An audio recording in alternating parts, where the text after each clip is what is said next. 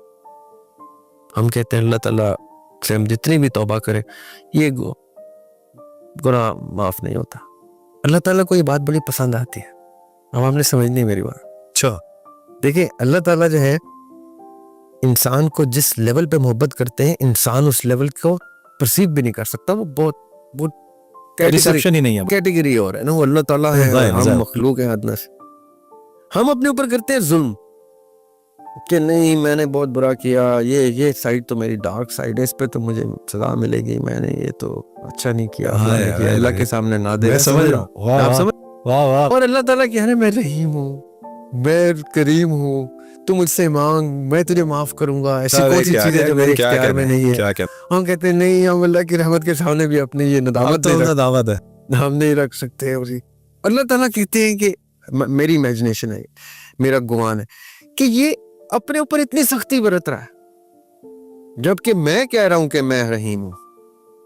تو کہیں میں اللہ کے توکل کے رحمت والے ایسپیکٹ کو تو نہیں کم کر رہا. لیکن توکل کے بہت سے رنگ ہوتے ہیں. توکل یہ بھی ہے کہ باپ نے بچی کو اچھالا اپنی بیٹی کو اور وہ ہوا میں ہنس رہی ہے. کیوں؟ باپ ہے, فخر دے گا. اس کو پتا ہے کہ وہ باپ گرنے نہیں دے گا. یہ ہوتا ہے فیتھ, کہ مجھے پتا ہے, یہ نہیں کہ مجھے شک ہے, مجھے یقین ہے, مجھے کیلکولیشن ہے, میری assumption ہے, میری I know کہ وہ کیچ کرے گا. یہ ہے فیتھ. نہیں. کیا ہمیں اللہ پہ اتنا فیتھ ہوتا ہے کہ میں گروں گا تو اللہ کیچ کر لے گا؟ نہیں. اللہ اکبر.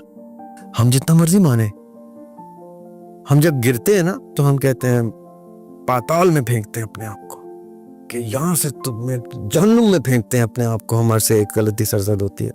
جو انصاف پسند اصول پرست لوگ ہیں وہ اپنے عمل پہ اپنے آپ سے اتنی سختی کرتے ہیں کہ وہ کہتے ہیں کہ یہ تو میرا جانا ہی جنت میں انٹری بین ہو گئی ہے. وہ اقبال کی ایک فارسی کی ربائی ہے, اس کی اردو یہ ہے, مفہوم اس کا یہ ہے کہ میں تو بہت ادنا سا فقیر ہوں, تو بادشاہ ہے. ایک میری ریکویسٹ ہے تیری بادشاہی سے کہ جب مجھے حشر میں میرا حساب رکھیں تو آقا کی نظروں سے میرا حساب اوجھل رکھے. کہ میری ندامت اجازت نہیں دیتی کہ میں امتی کے نام پہ اٹھایا جاؤں اور امتی ہونے کے ناطے آقا علیہ السلام کے سامنے میرا یہ حساب کھولا جائے. وہ کہتے ہیں میرا حساب ان کے سامنے نہ کھولا جائے. یہ اقبال کی ریکویسٹ ہے. کیوں؟ کچھ تو ان کو اپنے اوپر سختی آ گئی نا کہ میں نے کچھ ایسے اعمال کیے ہیں جن کی کوئی کفارہ ہی نہیں ہے. جس اور ایٹ دا سیم ٹائم وہ بھی لوگ ہیں جو جانتے ہیں کہ گناہ سرزد ہوئے, اسی لیے چاہتے ہیں کہ آقا علیہ السلام کے سامنے ہی کھلے, کہ ان کی شفاعت. بڑے بریو لوگ ہیں وہ, اللہ ان کو ان کے خوش گمانی کو پورا کرے. میری دعائیں ان کے لیے, مجھ سے نہیں ہوتا ہے یہ سچی بات. میں ذرا سخت ہوں اپنے ساتھ, ٹھیک ہے. میں کہتا ہوں کہ نہیں بھی جو مجھ سے ہو گیا وہ میں کریج کے ساتھ اس کو فیس کروں گا, کہ میں غلطی کی جلائیں مجھے جتنی دیر جلانا ہے, جو حصہ صاف کرنا ہے. اتنی پاکیزہ جنت میں اتنا میلا جا ہی نہیں سکتا. یہ جس ہستی سے منسوب ہے, جو اس کی سردار ہے, وہ اتنی پاکیزہ ہستیاں ہیں کہ میں اتنی پاکیزہ جنت میں اس لباس میں جا ہی نہیں سکتا. یہ لباس اس جہنم کی لانڈری میں دھو دیا جائے, چاہے اس لانڈری میں پانی سے نہیں آگ سے بھی دھلتا ہے تو میں دھونے کو تیار. پوائنٹ کیا ہے کہ اللہ کی رحمت ہے ایک طرف اور ایک طرف انصاف ہے. تو میں نے دیکھا ہے لوگوں کو, لوگ کہتے ہیں کہ ہم اللہ کی رحمت کی طرف جاتے ہیں, انصاف کی طرف گئے تو پھنس جائیں گے. رائٹ. تو وہ جو آپ کا سوال ہے نا کہ ہر اسٹوڈنٹ کا مختلف حساب کتاب ہے, تو ہر اسٹوڈنٹ اللہ کو گمان میں بھی مختلف دیکھ رہا ہے. ملے گا بھی ویسے. کوئی کہتا ہے کہ میرا رب تو اتنا رحیم کریم ہے کہ میرے سارے گناہوں کے ساتھ مجھے معاف کر دے گا, کیونکہ اس کو پتا ہے کہ میں توبہ کا کلیمنٹ ہوں. کوئی کہتا ہے کہ میری توبہ کی کیا ویلیو ہے, میں تو جلایا جاؤں گا. کوئی کیا کہتا ہے. تو جیسا جیسا آپ کا گمان ہے, میں سمجھتا ہوں ویسا ویسا آپ کا رب آپ کے ساتھ پیش آئے گا. تو خوش گمانی رکھنی چاہیے. میرا مشورہ تو یہی ہے. میں البتہ سمجھتا ہوں کہ اپنے آپ کو اسی طرح ٹریٹ کریں جیسے کہ آپ اپنے کسی اسٹوڈنٹ کو ٹریٹ کریں. کیا اس دنیا کے نظام میں سفارش چلتی ہے,